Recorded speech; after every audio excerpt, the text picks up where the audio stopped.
number 10 of this unit process of extraction class, and so today's topic is furnace. So, okay, fine. Let me tell you one thing.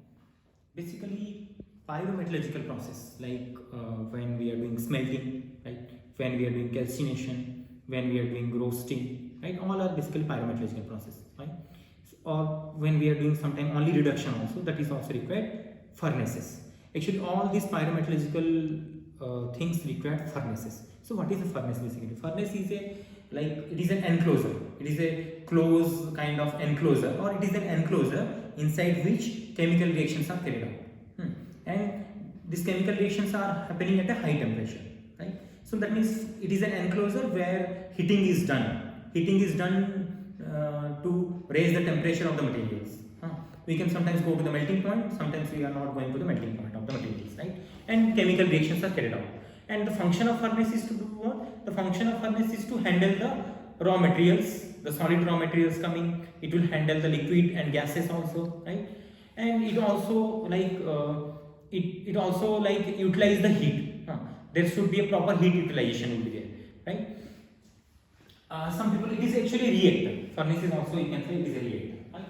So the furnace, I can say, the main furnace which are used for smelting furnace. So what are the smelting furnace? We can have a smelting blast furnace, which is the most important furnace, and flash melting furnace,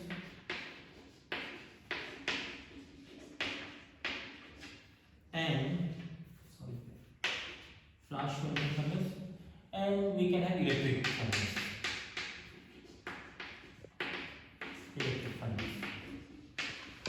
Basically, this is electric arc furnace, mostly used furnace. Some people call it submerged electric arc furnace.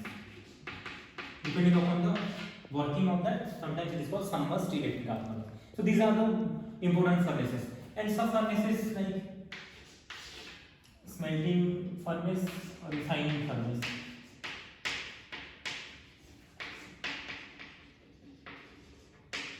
One of the refining furnace is like LD furnace. So this is refining furnace used for refining of the pig iron. So refining of the pig iron can be done by using this LD furnace. Refining of the pig iron also can be done by this electric arc furnace. Right? And this flash melting furnace is for what? For matte smelting.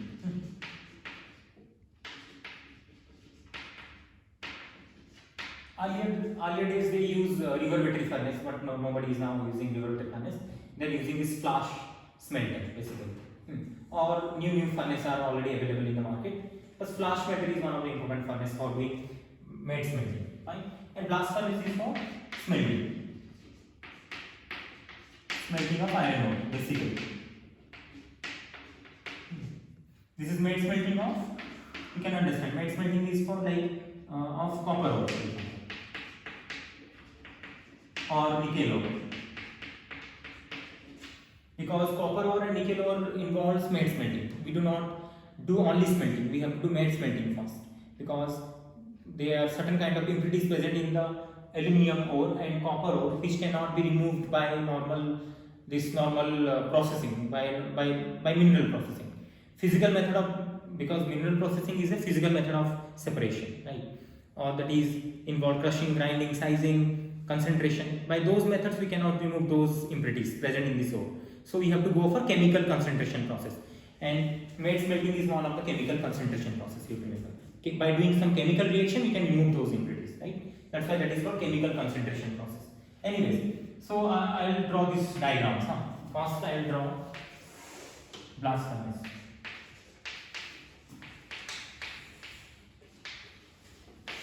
How blast furnace looks.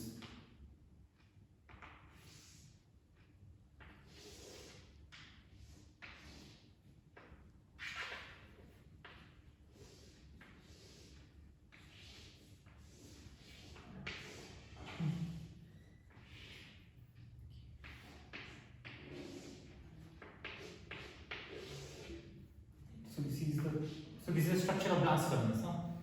So this is we are feeding the raw material from the top, and we are taking out the, suppose this is the cap hole.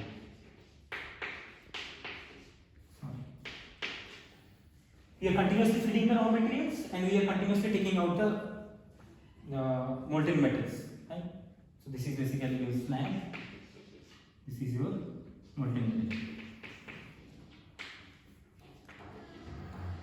Right? So actually this is a counter current reactor, because the raw material direction is from top to bottom, and the gases, hot gases, are moving from bottom to top. So this is why this is called counter current furnace, the counter current reactor, right? And this is a continuous furnace. Some furnace may be batch type furnace, some furnace may be continuous furnace. So this is a continuous furnace. Continuously we are feeding the raw materials, continuously we are taking out the products. We are taking out the slag and molten metal out of this. Right? What are the parts? Just quickly I will tell how to find. This is a furnace means obviously a refractory lining will be there, right? Refractory lining will be there. Okay. So this is your refractory lining.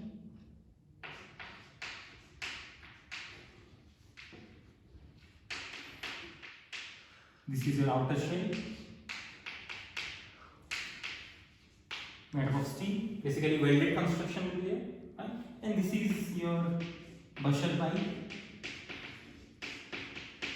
through which hot air is coming, and this is your weir. And this is a small pipe through which hot blast is going into the furnace, right? And okay, and this this is the thing.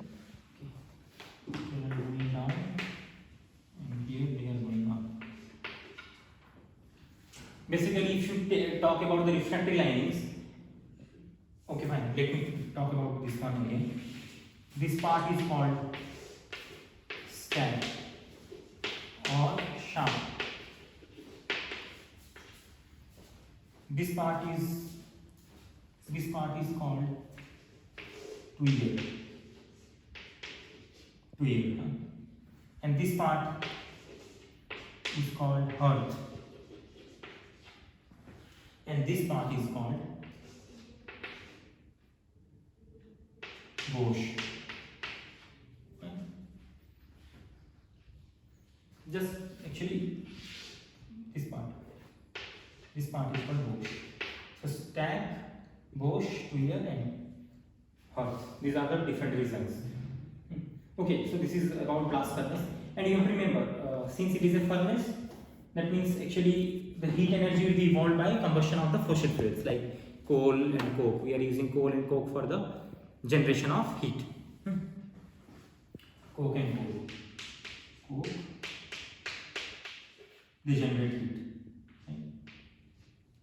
And what is happening? Here smelting will happen. Smelting is done. Smelting. You remember smelting means reduction plus melting. Right? Two things are happening. The raw materials are in solid form, but the products are in form of liquid, basically. And some hot gases will go out. That is called top gas. The waste gas. Some people call flue gas. You can call anything: waste gas, top gas, flue gas. Right? So this is about blast furnace.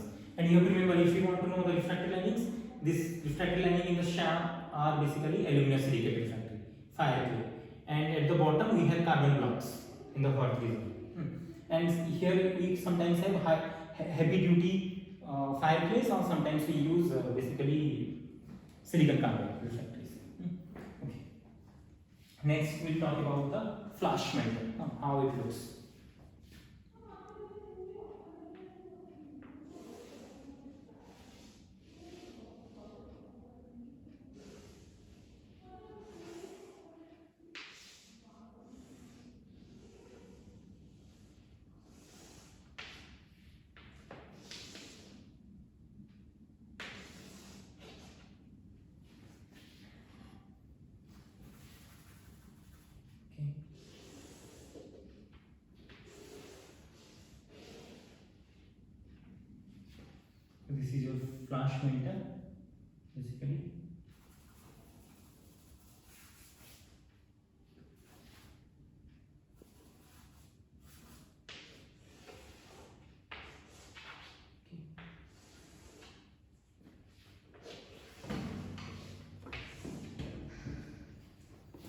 will charge from the top, charging will be done from the top, and there will be a burner.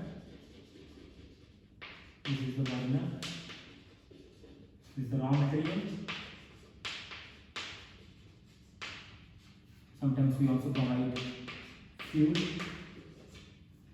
Sometimes we provide oxygen, air or oxygen, and here burner will be there, right?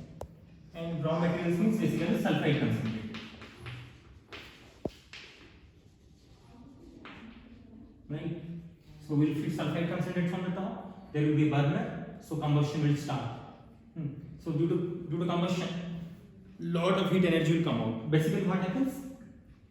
Roasting will take place. Due to roasting, lot of heat energy will come out, and the roasted product will melt because of this high energy. Finally, it will give you fuel gas.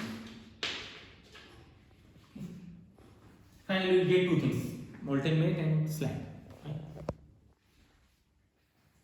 Okay, fine. Then we'll discuss about electric furnace. Okay, I'll draw here electric furnace.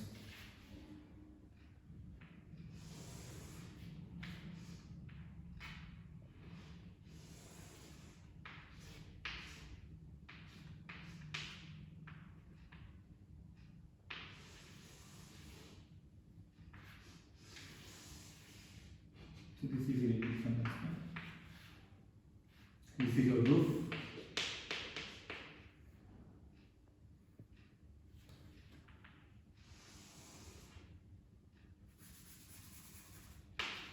This is the roof. This roof can be removed easily. Okay, I can write this is the roof. And we have electrodes like this.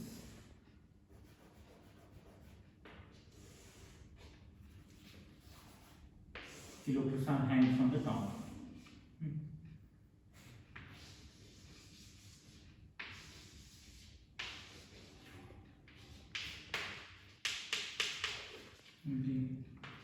Slag and nickel. Okay. So these are electrodes.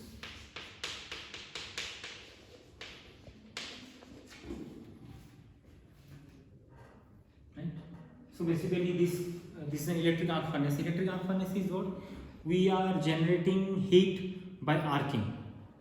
This arc can be generated by in between electrodes, or in between this electrode and the metal surface itself, right? So if arc will generate in between electrodes, that is called indirect heating or indirect electric arc furnace. And if arcing will be there between this electrode and the metal surface, then that is called direct arcing, basically. So basically, some people call submerged electric arc. Submerged electric arc means these electrodes are submerged inside the molten bath. That's why it is called submerged. Okay. And this kind of electric arc furnace are used for making steels, making special steels, alloy steels, and the main advantage of using this kind of furnace is what we can go to a very high temperature. Like we can go to a temperature of 3000 to 4000 degrees centigrade. Maximum temperature can be attainable, right?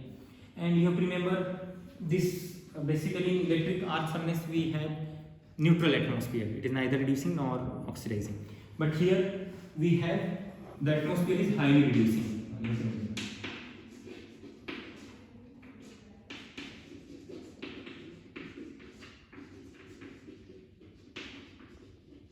Highly reducing atmosphere. Okay. So this kind of furnace is for smelting of iron ore, that is for refining purpose basically, or melting purpose, and this one is for doing matte smelting basically. Okay. Okay, LD furnace. Let me draw the diagram quickly. LD furnace is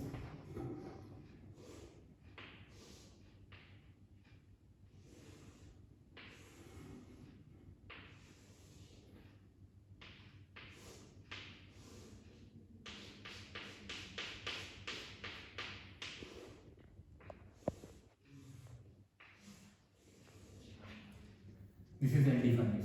Yes, from the top we are providing oxygen, and here you have molten pig iron,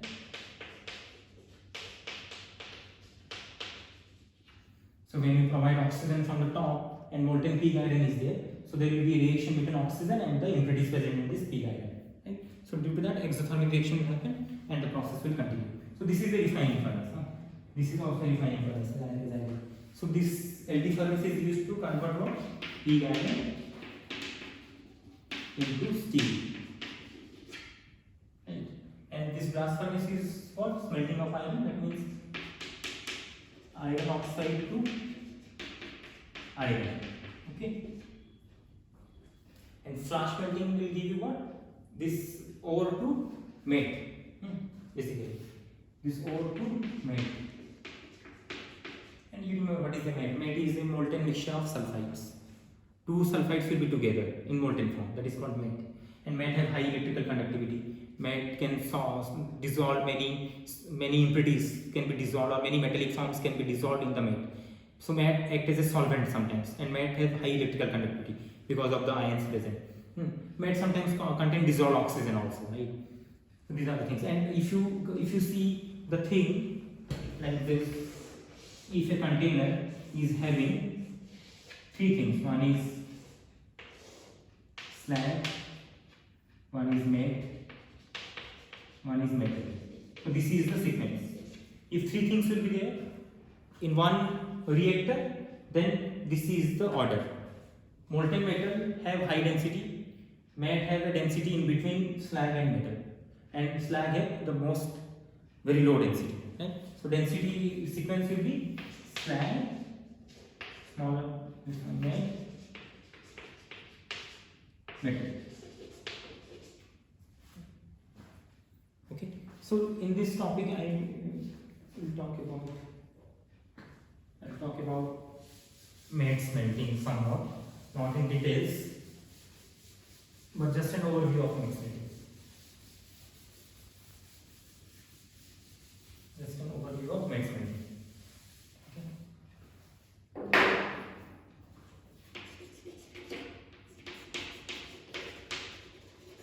Overview of matte smelting. Right? So matte smelting, as I told, it is a smelting process which will generate matte rather than metal directly. We are not producing metal directly. We are converting our concentrate into matte. Then that matte will further process to give you metal. Right? So matte, that means the product of matte smelting are what? Slag and matte, but not metal. Right? And as I told, matte is a mixture of sulfides. Two different sulfides will be together in the matte. So I can start with like copper ore. I'm not going to depth, but I will give an overview. So this is CuFeS2. So this is what? This is the principal ore of copper. So we will take the CuFeS2, that is the concentrate of the copper ore. Then it will be given matte smelting. We are not directly going for smelting. We are going for matte smelting, right? So before matte smelting, one thing will be done. Before matte smelting, one thing will be done. You have to remember. That is controlled oxidation.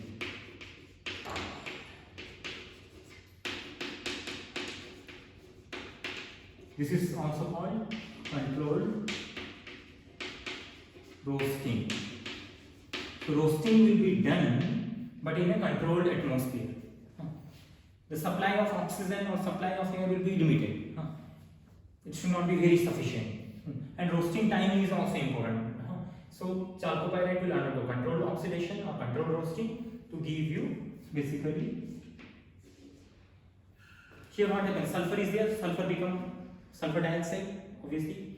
But this iron, which is the major impurity present in this ore, will not remove basically. So what we can do, we convert this into copper.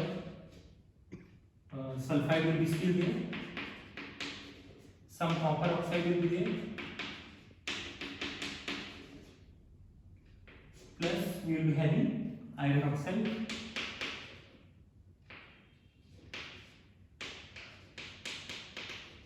Right? Plus okay, fine. So by doing this controlled oxidation or controlled roasting, we have converted this iron sulfide into iron oxide. So this is important. And so this sulfur will move in form of oxygen, but still most of the metal are in form of copper sulfide, right? So the point is what you should understand. Here this is the major content, this is the major content, right? And this is the minor content. The amount of copper oxide will be very minimal, right? So okay. So what happens basically now? If you go for matte smelting, you take this one. So this will be going into the atmosphere. So we will collect this one, and we will do matte smelting.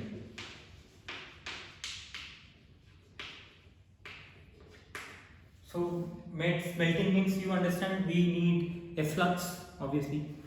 So a flux will be given. So flux here is SiO2 as flux. Why? Because iron oxide is a metallic oxide, it is a basic oxide. So when our gangue oxide is basic, you have to use a acidic flux, right? Acidic flux is silicon. So what happens? Reaction between iron oxide and SiO2 occurs, but there will be no reaction between sulfide and silicon, right? So finally, it will give you molten matte plus slag. Is it okay? So what is slag? Slag will be iron oxide react with this one. It will be having FeSiO4 kind of thing, or you can say iron oxide and silicon dioxide are together, right?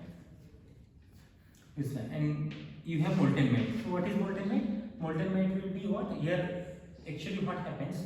All iron oxide is not getting, all iron sulfide is not becoming iron oxide. Still some minor iron sulfide will be still there. You have to remember. This is minor, this is minor, right? So what happens basically? Both will come here, right? Copper sulfide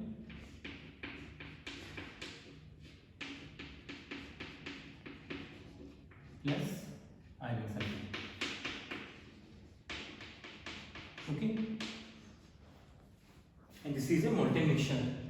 So molten mixture of copper sulfide, iron sulfide is the matte, and you get a slag. So you have to discard this one. Finally, we have this one. Okay. So this one is the molten matte. So molten matte will further process to give you what? Metal. So this will undergo converting actually. Okay, converting process. Converting process means oxygen will be given, and obviously some flux will be given. And basically this converting process are in steps. This is done in a converter that is called side blown converter. From the side, oxygen will be blown like this. Like this, a converter will be there. From sides, we are blowing oxygen, right? O2. And from the top, we are feeding this molten matte. Okay. So what will happen? You can understand. You are providing oxygen, and you are also providing flux, silicon. Okay. So the oxygen will come and react with what? Again, iron sulfide. Some amount of iron sulfide is present. It will not react with copper sulfide. Basically, it will react with iron sulfide. So what happens? Iron sulfide will become iron oxide plus sulfur dioxide.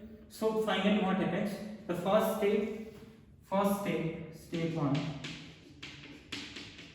step one will give you copper sulfide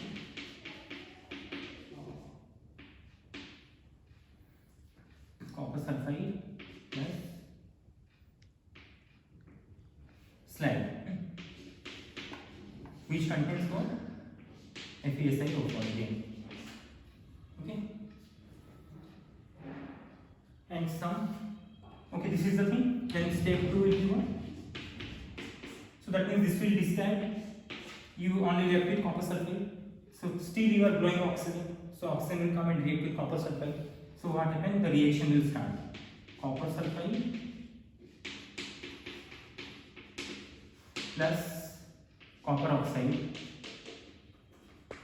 will finally give you blister copper.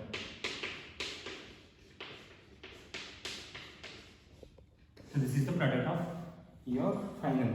After converting, you get blister copper, right? So you have to remember, when you are extracting copper, this is the conventional route actually. This is not the, nowadays we are not using this kind of route, right? So first of all, we have to convert the ore into this form by doing controlled oxidation. So the question is, why controlled oxidation? The controlled oxidation is done to mainly convert iron sulfide into iron oxide. But if you not do controlled oxidation, what will happen? After conversion of iron sulfide into iron oxide, all the copper sulfide will also become copper oxide. So once both become oxide, you cannot separate them. That is the issue. So one has to be remain in sulfide form, one has to remain in oxide form. This oxide will react with the flux to form a slag that can be removed out. Right? So this is the main formula. And you have to remember, iron sulfide have high affinity to the oxygen to form iron oxide. That's why preferentially iron sulfide is becoming iron oxide. That is the answer, you have to remember. And some people may ask why we do not extract copper using blast furnace. We don't extract copper using blast furnace. The problem is what? Higher oxides are not amenable to slag formation. If you do reduction directly, what happens basically? Suppose you take this product and you do reduction, for example. You take this one and you do reduction inside the blast furnace. So what happens? The iron, if iron will remain in higher oxide form, right? This you have to remember. This is actually iron oxide is FeO, not Fe2O3. The higher oxide is what? The higher oxide means Fe2O3 is the higher oxide. Right? So if FeO will become Fe2O3, so what will happen? If FeO become Fe2O3, this Fe2O3 will not form slag. So higher oxides are not amenable to slag formation. If Fe2O3 will not form slag, it cannot be removed, right? So that is the main problem you have to remember. But we want to keep the iron in form iron sulfide in form of iron oxide, lower oxide form. So that lower oxide will react with silica to form slag. So that is the answer you have to remember. Okay.